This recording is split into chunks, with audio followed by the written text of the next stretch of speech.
U.S. immigration attorney Sharifa Tharpe. I'm here live to take your U.S. immigration related questions. I have a good one for you today. When I talk, so my current clients, especially those who are going through VAWA, and then I have done consultations with individuals who they have gotten married very quickly. So they, were in the U.S. They met someone here. They got married, and then they get started. They want to get started on the green card process. They got married shortly after meeting, and some of these do result in my client having to apply without that spouse. And in some cases, I have learned from my clients' experiences, negative experiences regarding a situation like that. Hi there, Sharvan. So I want to talk about that and give you some advice about if you're in a situation where you have met someone, you are in love, or you're dating right now, and the next step is marriage. I want to give you some advice going forward about how to prepare for the marriage-based process to increase your ability to succeed with your spouse. And then, if you're in a situation where now your spouse does not want to cooperate, what the solution is there as well. So, the first thing is usually where I see there are two situations where I see um, a red flag. The first red flag is the US citizen person who you're about to marry or who you end up marrying very quickly shortly after meeting them. They are they were born here. They usually, most of them don't have even a passport because they don't have much experience with immigration process or even traveling outside of the United States. So that's the first red flag. I have many of my clients who end up applying for VAWA. Their spouses were born here, raised here, and never really had any experience with the immigration process. The other red flag is the spouse, that the spouse, regardless of what their background is, whether were an immigrant, now they're a citizen, whether they're a permanent resident, they may have control issues. So if you have a significant other who you're about to marry or who you're married to, and they have control issues, then that could very well end up in a situation where they want to control you by keeping you undocumented, and then they don't move forward, or they stop cooperating with the green card process.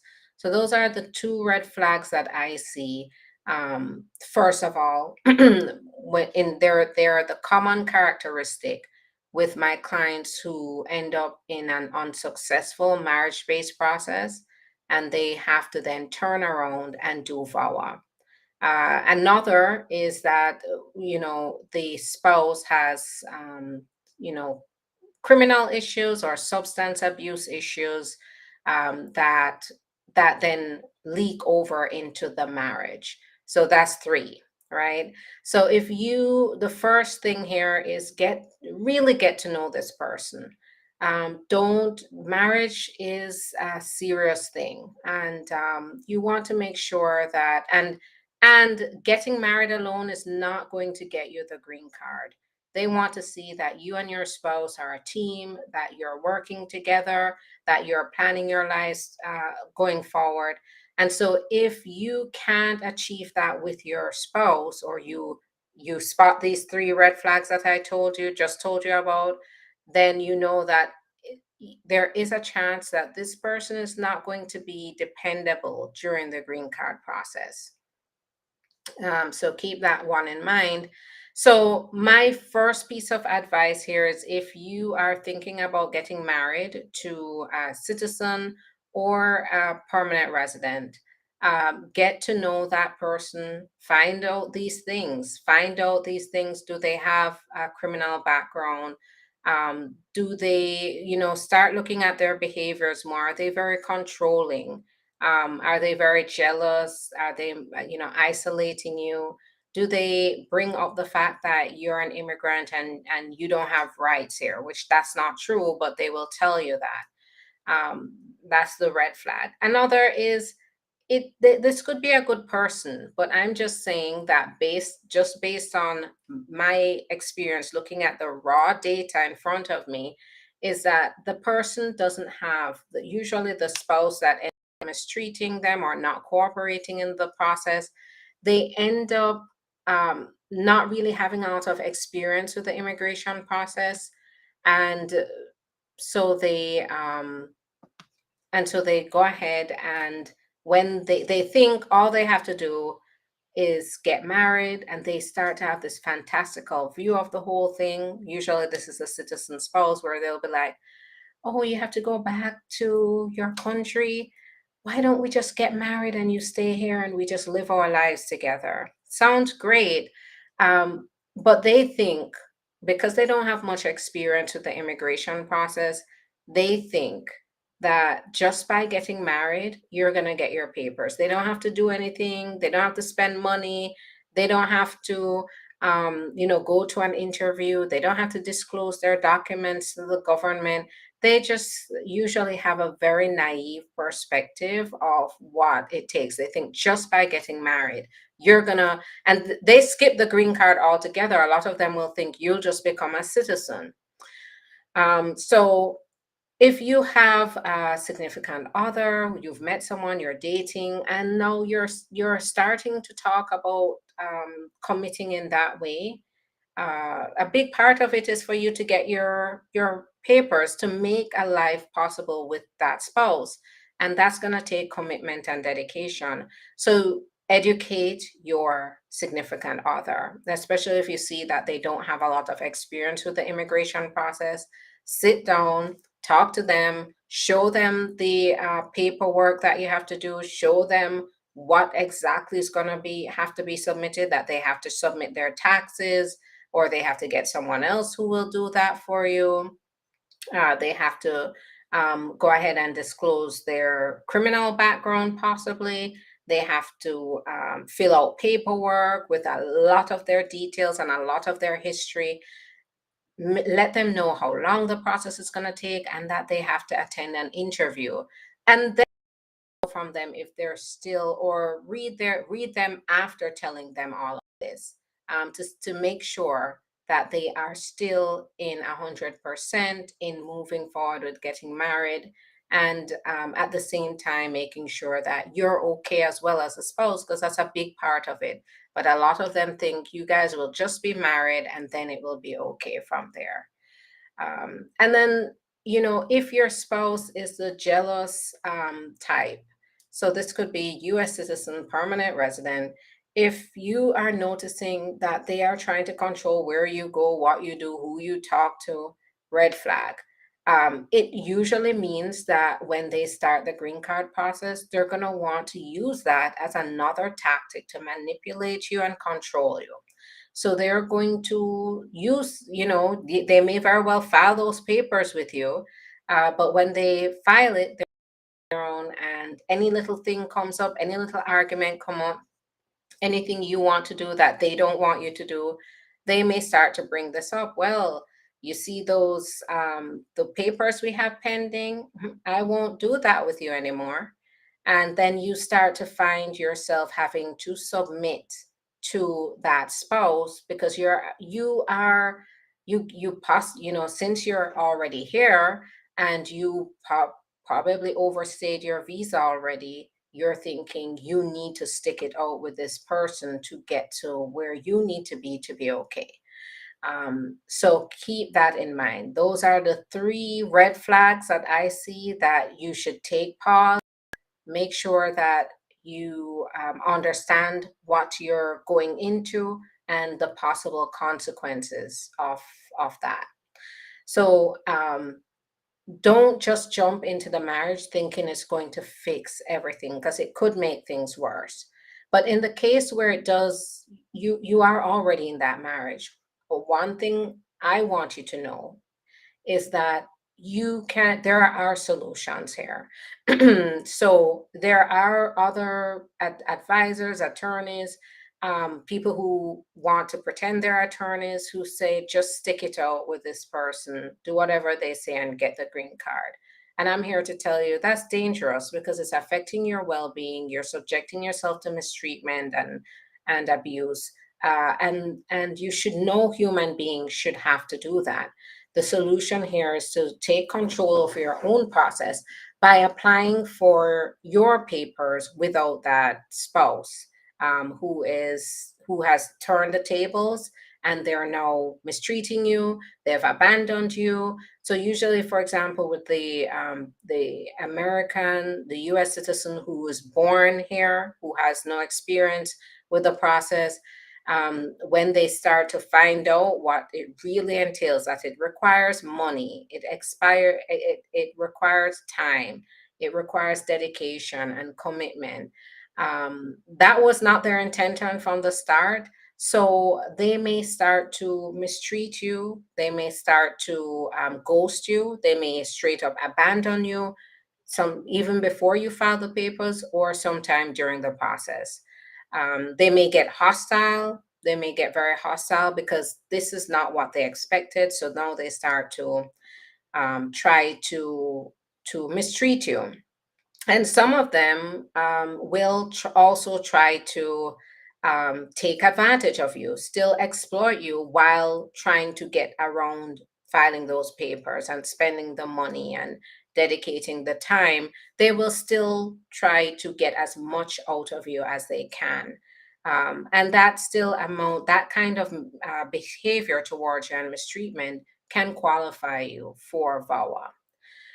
So the solution here is go ahead, get in touch with me, and we can get started on your process to apply on your own without that spouse. And it can be a U.S. citizen or legal permanent resident spouse who's mistreating you.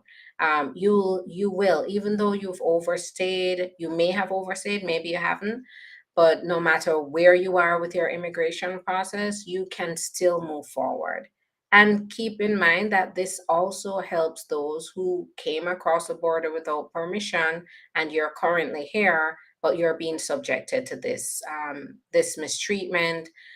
You can still apply for this. So being without status here is not going to stop you. As a matter of fact, this form of relief is not only, but it is for individuals like that. They're trying to provide you empowerment to get your own status so that you can be okay and you can get away from the mistreatment and the abuse of this spouse.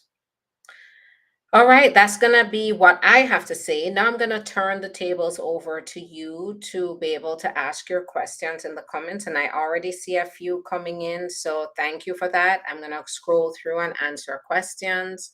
Um,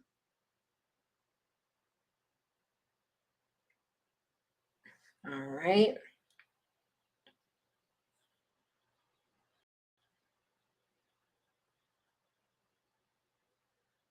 Bear with me while I just go through and look at your questions. Does USCIS do DNA on kids? Under what circumstances? So, yes, they may order you to submit DNA testing. So, I have seen it, and it is open to challenge, but I've seen it in a number of different scenarios where, if, say, the couple they're going in for their green card interview, and they have a child, and if the officer suspects that the child isn't theirs, but in the application it claims it's theirs, I have seen where they've requested the DNA testing there. That can, there are certain state laws though that say that even if the child isn't biologically for example, the father's child, if you're married and the father is on the birth certificate and the child was born into marriage, that child is that the child of the father. And so I would say that it's dependent on state laws, but that can be challenged if they're trying to then trying to say the discredit the fact that the child is application as a shared child. So that's one place I've seen it that I don't usually see it. But most situations, they want to see that the child, if say the child is applying for permanent through the parent, um, usually the father, they want a DNA test to show that this child does indeed qualify as a child of that parent, usually the father. So, they do it to just make sure that the children do qualify for the most part. I filed for my mom. Application got approved. She does have a daughter under the age of 21. Will her daughter be able to migrate with her since she's under 21? So this is a good question, and I think it is one of those injustices in the just one of many injustices. But a big hole in the immigration law is that when a U.S. citizen is filing for their parent, the parent's children can be included in the application. It does create a lot of problems for maybe, say, an adult daughter like yourself who applied for the parent, and then the parent has minor children, so your siblings, they can't be included in the application. Mom would then have to become a permanent resident and then apply for the children who are under 21 and unmarried. So that is a big hole there. That causes a lot of confusion for families.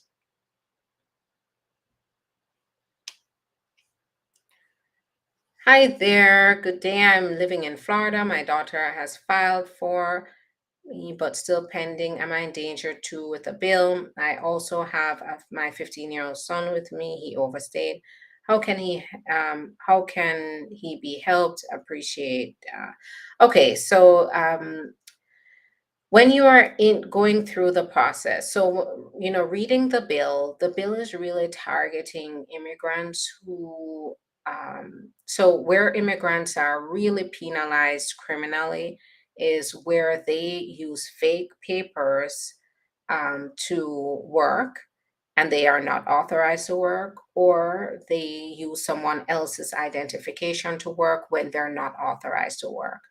If you're not doing that, then you're not going to be targeted by this bill.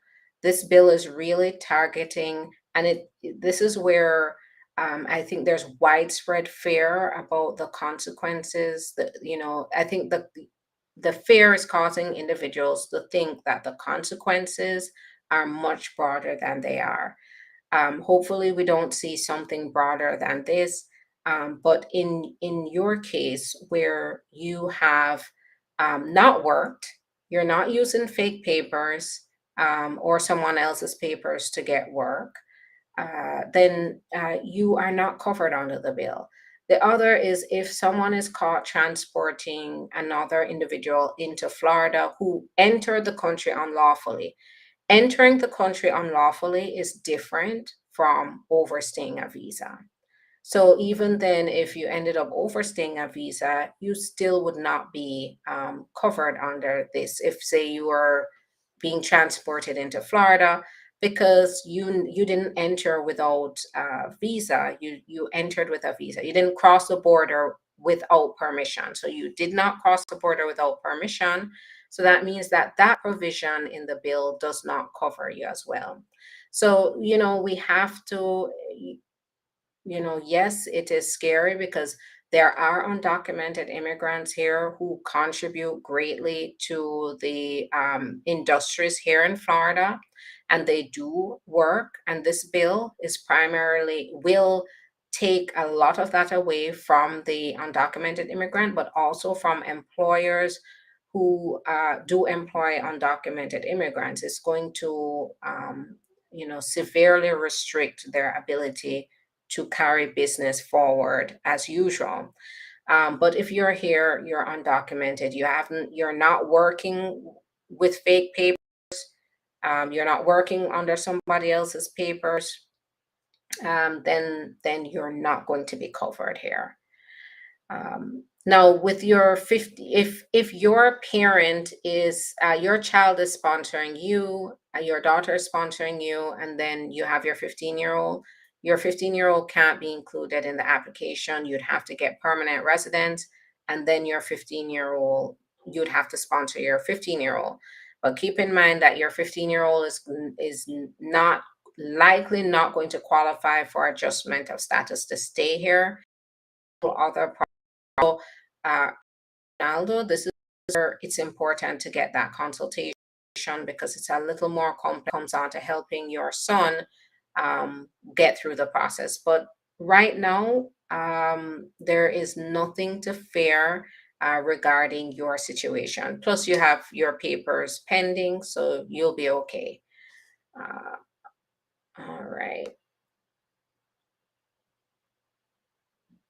Does USCIS, okay, so I answered that about the DNA testing. How long are work permits taking with FAWA? So I'm seeing over around a year for those work permits. Does USCIS, so I answered that.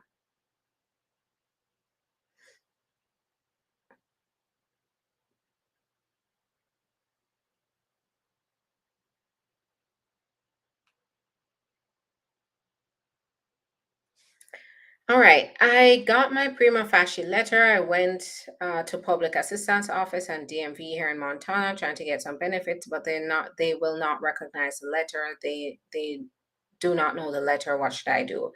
The prima facie determination letter is for states that do provide benefits based on the prima facie letter. If the state doesn't accept it, unfortunately, there's not anything that can be done. You really have to look at the state rules. I mean, you did the right thing by reaching out to see what you could get, but some states will tell you that after evaluating everything, they'll tell you you don't qualify. So states like New York, California, Washington, those states do accept and provide benefits, granted you qualify in every other way based on a prima facie determination letter. But Montana does not strike me as a state that is going to recognize that letter. So you will probably have to hang tight until you can receive the work permit.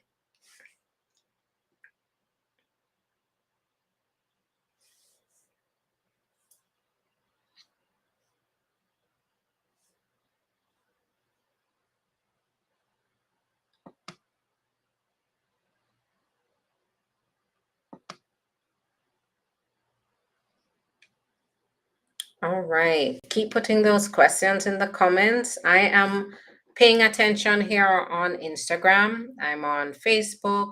I'm on YouTube. And I'm on Twitch. So put those questions in the comments. Ahmed, you're welcome. Put those questions in the comments so that I can address your questions. That's why I'm here. Now, if you would like to get in touch with me, which I highly recommend you do to see about your process and how I can help you, go ahead and schedule that consultation. That's where you're really going to get the value out of the time and the money. You're going to be able to get particular legal advice based on your particular circumstances. And I do assist clients to be able to get their status in the United States. I find solutions as long as you qualify that would enable you to fix your status while here in the US so that you can stay here. You could get your work permit and your green card.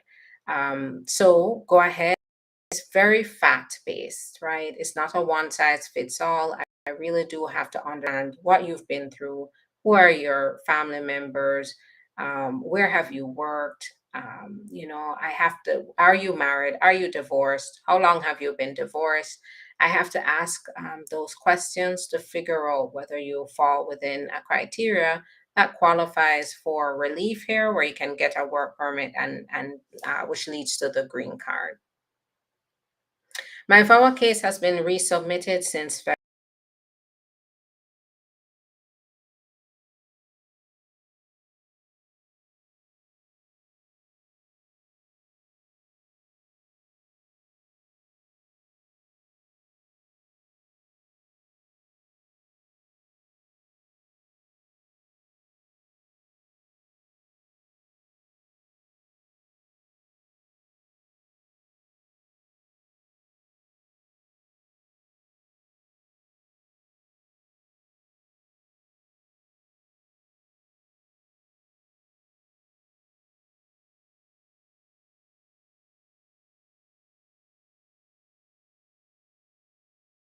not be worried.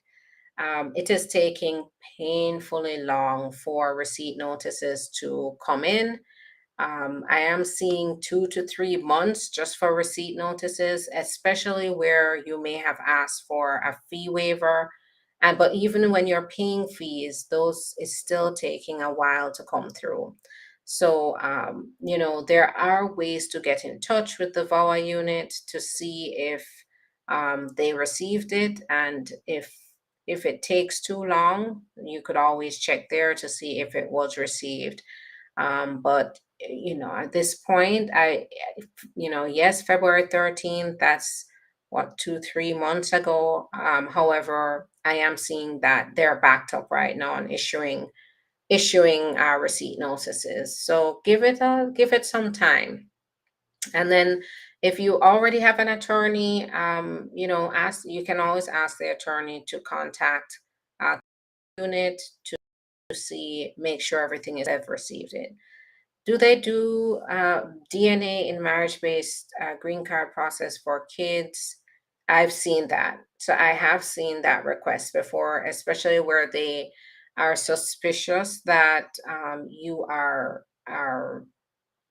trying to pass a child off as your spouses. They will then ask for that DNA test. If you have a green card, but it will be expired December for 3 weeks. Yes, absolutely. You can. Yep, you can travel as long as your green card is valid. And then usually, after you've submitted for a renewal of the green card, or you've applied to remove the conditions, you'll get an extension letter, and you can use that extension letter or a stamp that you can ask for in your passport, to continue to travel and just continue to, live your life as a permanent resident with